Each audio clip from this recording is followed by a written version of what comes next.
As twilight falls, a blacksmith sets down his hammer and lets the forge cool. The rhythmic clang that has echoed through the valley for hours is stilled. Only the hiss of steam and the crackle of glowing embers remain. In the fading light, a lone traveler approaches, dusty and weary from his journey. He looks in through the open front of the shop and sees the blacksmith with his back to him, gazing into the dying fire. The embers are glowing red in the darkening twilight, and sparks drift up and out like dying embers of a far more brilliant fire. With a sigh, the traveler steps inside, disturbing the quiet. The blacksmith turns around slowly, wiping his hands on a leather apron. His face is lined and weathered, his eyes as bright and keen as steel. In the silence that follows, he gestures to the bench outside the shop with a nod. The traveler sits, and for a time there is only the quiet crackling of the forge and the whisper of the wind through the trees. Then the traveler speaks, his voice raspy from disuse. "Will you shoe my horse, Master Smith?" The blacksmith nods again and reaches for his hammer. As he does, the full extent of his limp becomes apparent. He moves stiffly, his knee buckling under his weight. The traveler watches him for a moment, then asks, "What happened to you, Master Smith?" At the question, the blacksmith hesitates. He looks down at his feet, his face creased in thought. Then, as if making a decision, he tells the story of how he came to be known as the Last Hammer. He begins with the clang of hammer on steel, the hiss of water on hot iron, and the ring of the anvil as he worked his craft. He was young then, barely older than the traveler before him, and his forge was as hot as the sun. All around him were the tools of his trade, each one as important to him as a friend. There were the bellows that fed air to his forge, the sturdy leg vise that held his work steady, the long nose pliers that nipped and twisted, the flat and cross-peen hammers that pounded and shaped. And above it all hung the mighty sledge, its broad face shining like a mirror. Then came the day when all that changed. The mountain pass had been closed by heavy snowfall and trade was slow. Winter was coming, and worry gnawed at him. He needed work. Desperate times called for desperate measures. So when an order came to make shoes for a king's destrier, a magnificent black horse that pulled the royal carriage, he did not hesitate. He put every ounce of skill and magic he possessed into the shoes. He worked through the night, fueled by fear and ambition, until they were done. The next morning, he sent his apprentice out to deliver them. The boy returned with a pouch of gold heavier than he could have hoped for. It was good work. The king was pleased, and soon the whole kingdom knew of the young blacksmith who made shoes so good they rang like a bell. People came from far and wide to have their horses shod by the Last Hammer, and he was content. Then one day another order came, this time from the king's brother, a cruel and grasping man who wanted to buy the Last Hammer's favor. But he refused.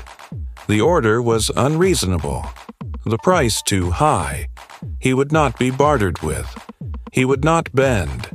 And so the prince had him stripped of his tools, his legs broken, his forge cold. And when the people came for his shoes, he was gone. They say the prince took the young smith's magic and used it to corrupt others. He became known as the Black Prince. And the blacksmith, well, no one knew what became of him. That is, until now. The blacksmith looks up, meeting the traveler's gaze directly. "I've waited a long time for someone to ask me that," he says, his voice hoarse from disuse. "I thought perhaps no one would ever know my story, that it would die with me. But you have asked, and I will tell you." He pauses, looking back into the embers. "So listen well, for I have learned much in the passing years. And though I am old and my bones ache, my spirit is still young. The fire may have gone out of my forge, but it burns bright within me still." The traveler sits in silence, taking in the old smith's words. When the last echo fades away, he reaches into his pocket and pulls out a small pouch, just as the blacksmith did all those years ago. He opens it, and inside are 2 perfect horseshoes, wrought with such skill that they ring like a bell. He lays them on the bench before the smith. "I am no king," he says, "but I have need of a horse to carry me on my travels. Will you shoe him for me?" The blacksmith reaches out and takes the shoes. As he examines them, a smile touches his lips. The fire in his eyes rekindled. He looks up at the traveler and nods. "Aye," he says, "I think I can do that." And so the old smith got to work, and the traveler waited patiently, knowing that when his horse was shod, he would set out once more into the night, forever in debt to the last hammer. Welcome back to the channel. Today's poem is called "The Bellmaker's Gentle Chimes."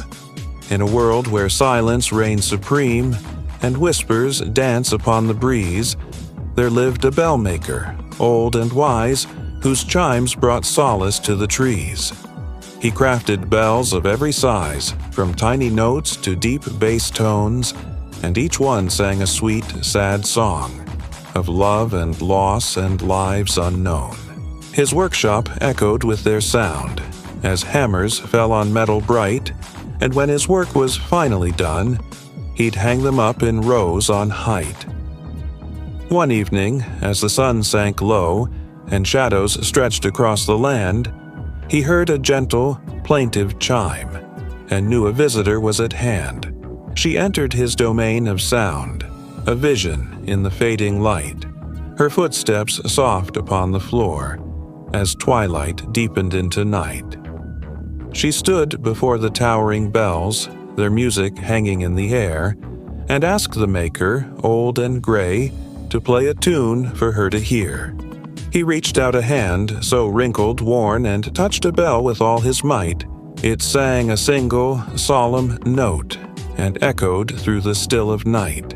Then she stepped closer to the sound, and whispered secrets in its keep, of dreams that died and hopes that soared, and memories that would not sleep. The bellmaker watched her there, entranced, as tears glistened in her eye, and knew that in that hollow chime her soul found solace and reply. For in the music of the spheres, each note a story does unfold, of love and loss, of joy and pain, and tales of hearts both brave and bold. When dawn arrived, she slipped away, as silent as the falling dew, leaving the maker to his chime and dreams of music, pure and true. He stood among the resonant bells, their music ringing in his ears, and knew that in their gentle song she found a peace that conquers fears. And so it is when shadows fall and weary souls seek rest. The echoes of the bellmaker's chime bring comfort to the troubled breast. His music weaves a magic spell that binds the heart and mends its woes, and in the symphony of night, her gentle spirit finds its repose. So if you wander, lost and weak, and hear a distant, haunting strain, remember, in the bellmaker's shop, a lullaby awaits your pain. This is the host with the channel, and thank you for watching this episode. If you enjoy these classic poems, please consider supporting the channel. And as always, here's 2 more poems you can enjoy. The Potter's Spinning Wheel. Oh, to be a pottery wheel, to be a potter's spinning wheel, to be an instrument of creation, patiently holding the raw materials of life, the clays of circumstance, the molding of experience, the shaping of human hands, the glazing of time and the firing of will. To be an instrument of creation is my desire. I am but a humble pottery wheel, though some may call me a spinning wheel or even a lathe. My purpose is singular and eternal, to take that which is shapeless and formless, and through the slow, careful hands of a potter make it beautiful. I am the potter's spinning wheel. From my wide, sturdy base I stand rooted in the earth, in the soil from which the clay is taken. My wheel head is wide as well, providing ample room for the potter to work. My wooden or metal arms are strong and steady, guiding and supporting the clay as it spins. My axis is the world's most patient hand, turning and turning, always turning, never tiring. When the potter sits before me, her hands move with a practiced grace, coaxing and controlling the clay. She dips her fingers in a wide array of colors, each representing a different emotion, a different memory, a different story. With each movement, she adds another layer to the growing form, building and shaping until the clay becomes something new, something beautiful, something that did not exist before her touch. I hear the soft splash of water as the clay becomes more pliable, more yielding to her will. I feel the give of the clay as her hands press in, as her thumbs push and pull, as her fingers twist and turn. Sometimes the clay is soft and pliable like a newborn skin. Sometimes it is hard and stubborn like the heart of a miser. But with infinite patience and a steady hand, the potter conquers all. For on this wheel, anything is possible. A simple bowl for holding water or a cup for holding dreams. A plate to hold the remnants of a feast or a vase to hold the fragrance of a flower. I have no favorites. I have no agenda. I am merely the patient vessel through which beauty flows. I am the potter's spinning wheel. At times, the potter is young and eager, her hands swift and sure, creating forms with a speed that seems almost magical. At other times, the potter is old and weary, her hands slow and deliberate, taking a lifetime to create a single piece. No matter, for I am here for all of them, for each and every potter who needs the clay of life and shapes it into something beautiful. I watch the potters come and go, each leaving their mark upon my surface, each taking a piece of my dust upon their clothes. Some potters make humble wares for common folk. Others create exquisite works for kings and queens. But in the end, all are equal in my sight. All are merely mortals seeking to create something that did not exist before their touch, something that will outlast them and their creations. And when at last the piece is finished, when the potter's hands are stained with the colors of 1,000 sunsets, I hear the scrape of the wire tool as the finished piece is cut from my surface. I feel the pang of loss as the newly created object leaves my embrace, but it is a necessary parting. For what is born must eventually leave the womb from which it came. And so the potters come and go, and I remain, the silent witness to their fleeting lives, the keeper of their stories, the potter's spinning wheel, forever turning, forever shaping, forever creating. The flickering flames dance in the darkness, casting long shadows that twist and turn like the tendrils of smoke rising towards the vaulted ceiling. You are standing in the center of an ancient chapel, the air thick with the scent of beeswax and old stone. Around you, hundreds of votive candles have been lit, their soft glow mingling with the haunting strains of a lone cello. It is midnight, and you are about to witness the candle-keeper's midnight prayer. You have heard tales of this secluded monastery, nestled high in the mountains, a place where time seems to stand still, and the only sounds that break the silence are the whisper of the wind and the distant chime of a bell. But now that you are here, you realize that the legends have only scratched the surface of this hidden sanctuary's mystique. As the cello plays on, you step closer to the altar, your eyes drawn to a single figure standing in the flickering light. An elderly monk, his face lined with age and wisdom, turns slowly, and you catch the faintest glimmer of a smile on his lips. He raises his hands in a gesture of welcome, and you feel an overwhelming sense of peace wash over you. The monk begins to chant in a language that you do not understand, but the melody is hauntingly beautiful, echoing with an otherworldly resonance that stirs something deep within your soul. His voice is joined by the others, and soon the chapel resounds with the rhythmic chanting of the monks as they intone their prayers for the world and all its people. Suddenly, a gust of wind sweeps through the chapel, causing the candles to flicker violently. For a moment, you are plunged into near darkness, and when the light returns, you notice something strange. One of the candles on the altar has gone out, leaving a cold spot in the circle of fire. The chanting continues, and you find yourself transfixed by the hypnotic rhythm of the monks' voices. Then, just as suddenly as it began, the chanting stops. The monks fall silent, their heads bowed in prayer, and you are left in the eerie quiet of the chapel, the only sound the distant toll of a bell. As the last note of the cello fades away, you realize that you have been holding your breath. You exhale slowly, the sudden rush of air causing the flame of one of the nearby candles to dance and flicker. The monk turns back to you, his eyes filled with kindness. "Welcome, traveler," he says, his voice raspy but warm. "We were praying for you even before you arrived." Startled by his words, you take a step back. How did he know you were there?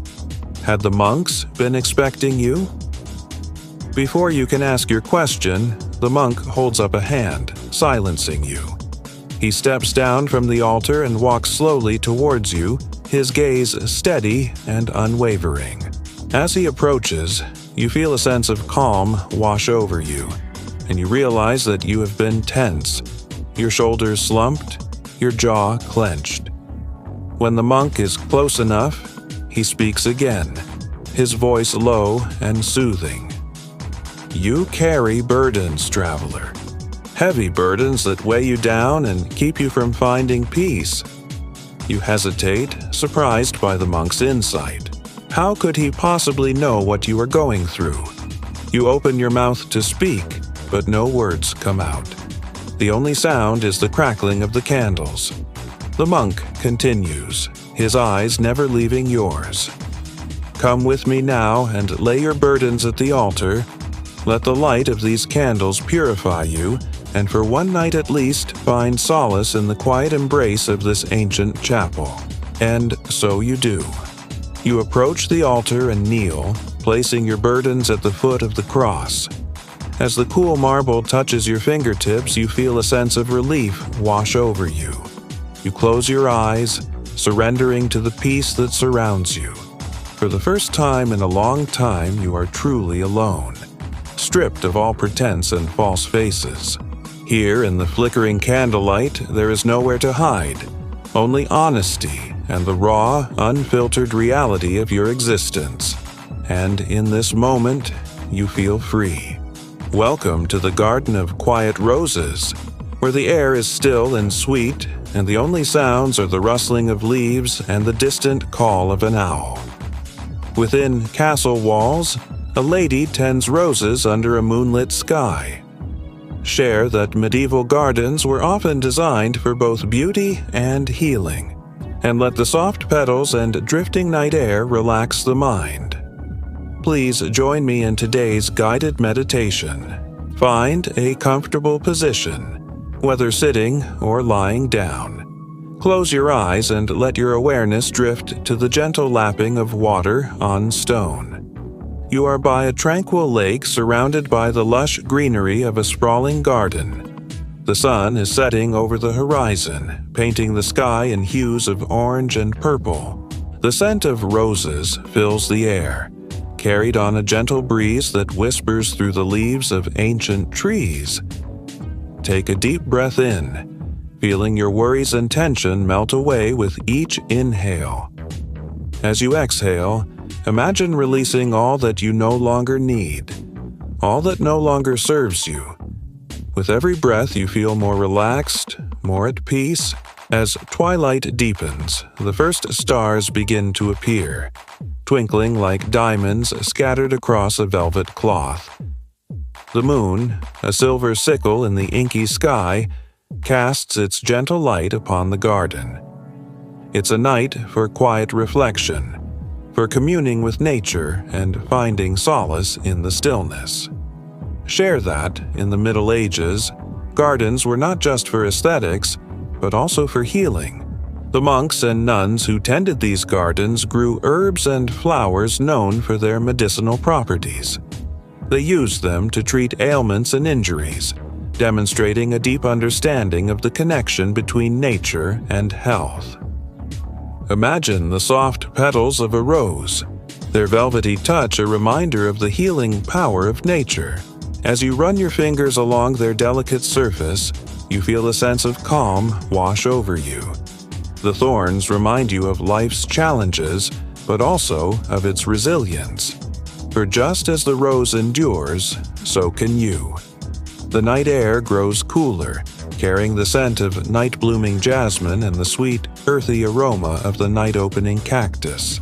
Listen to the symphony of the night, the soft chirping of crickets, the gentle hoot of an owl, the distant call of a lone dog.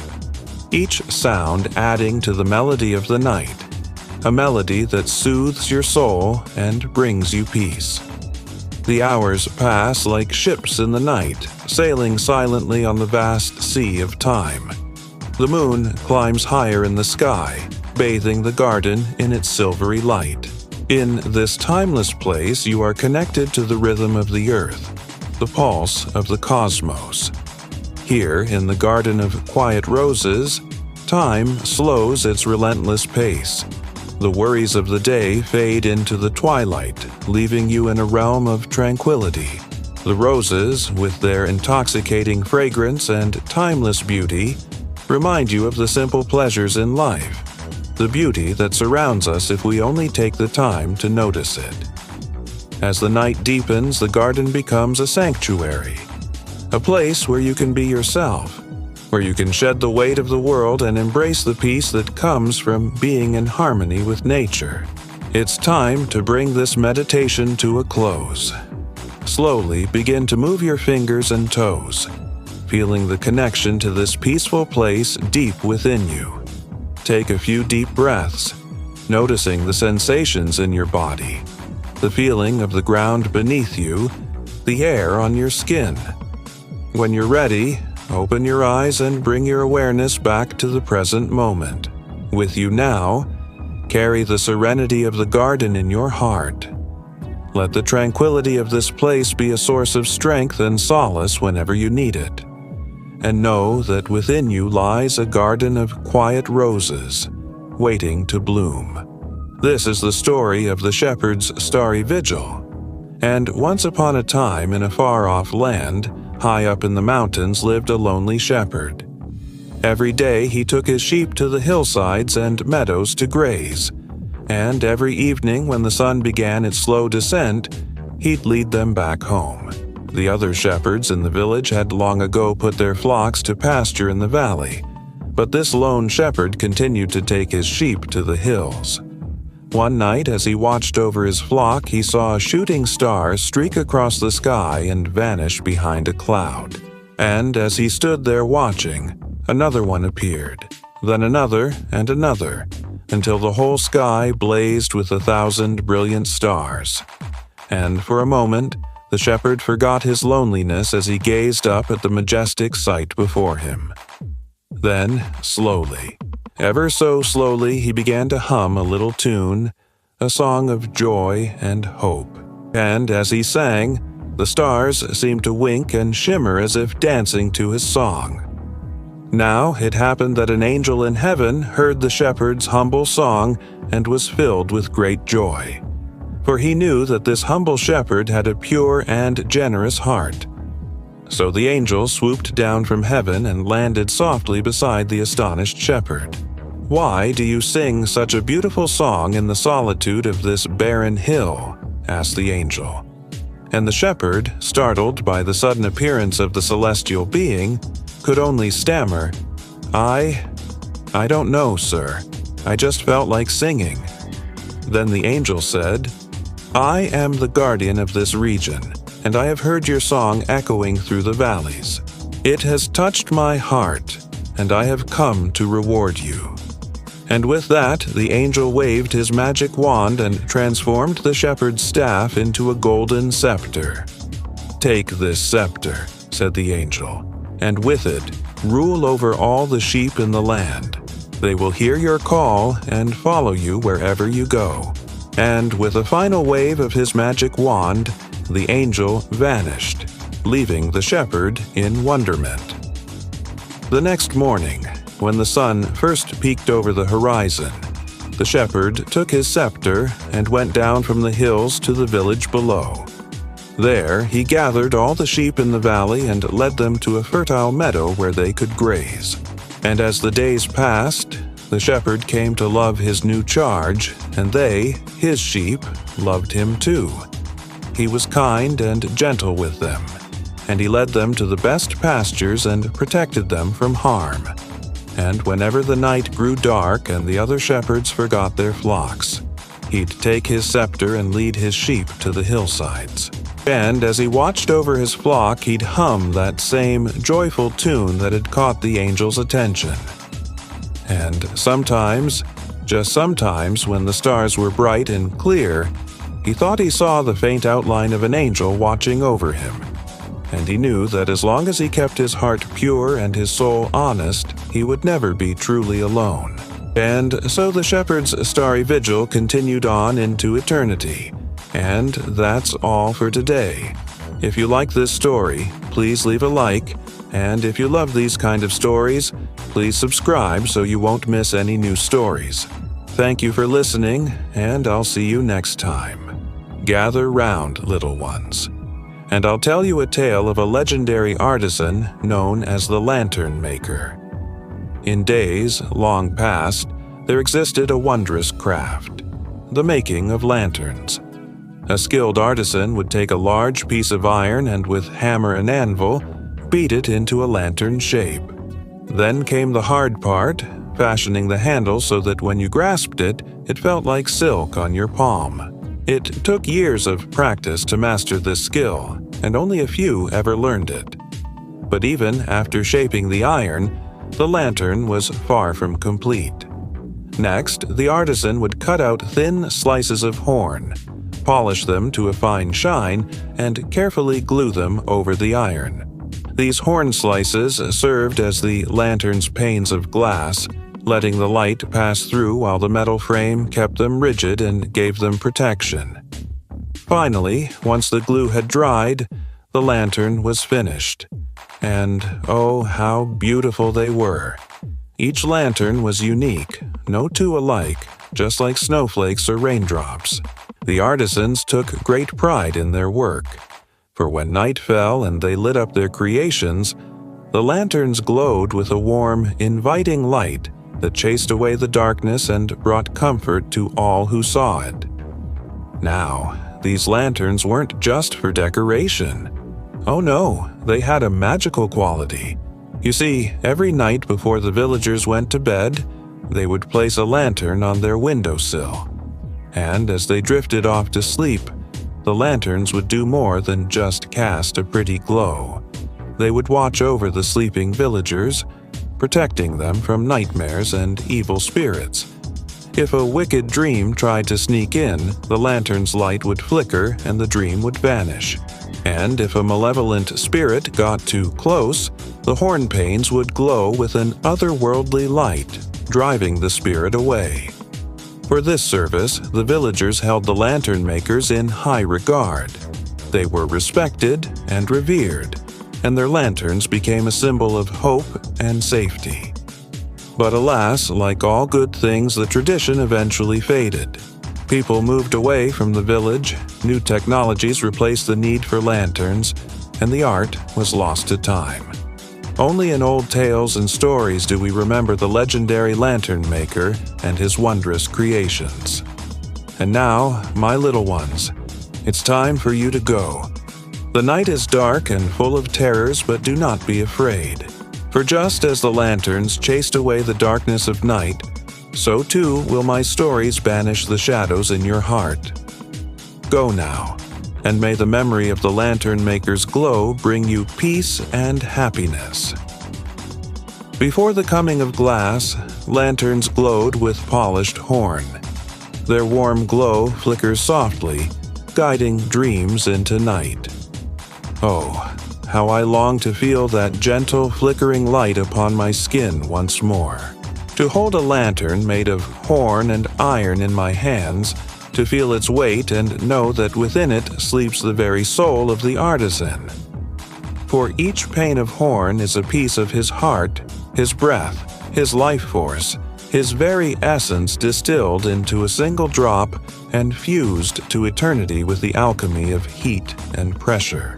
I have walked the world over and searched far and wide, yet never have I found another like it. Nor have I heard tell of any other who remembers the beauty of the lantern maker's glow. But perhaps you, dear listener, can help me in my quest. Have you seen such a lantern in a dream or a vision? Or maybe you have one hidden away in some dusty old chest. If so, please come forward and let us restore the tradition of the lantern maker's glow. Together we can bring back the magic of those bygone days when lanterns were more than just lamps, they were beacons of hope in a dark and dangerous world. So come, dear friends, join me in this worthy cause. Let us find or make a lantern of horn and iron so that its light may guide our dreams into the velvet cloak of night. When you awoke in the morning, you could hang it in your hall for all to admire. Its beauty and utility would bring joy to all who saw it. So, do not hesitate, my friends.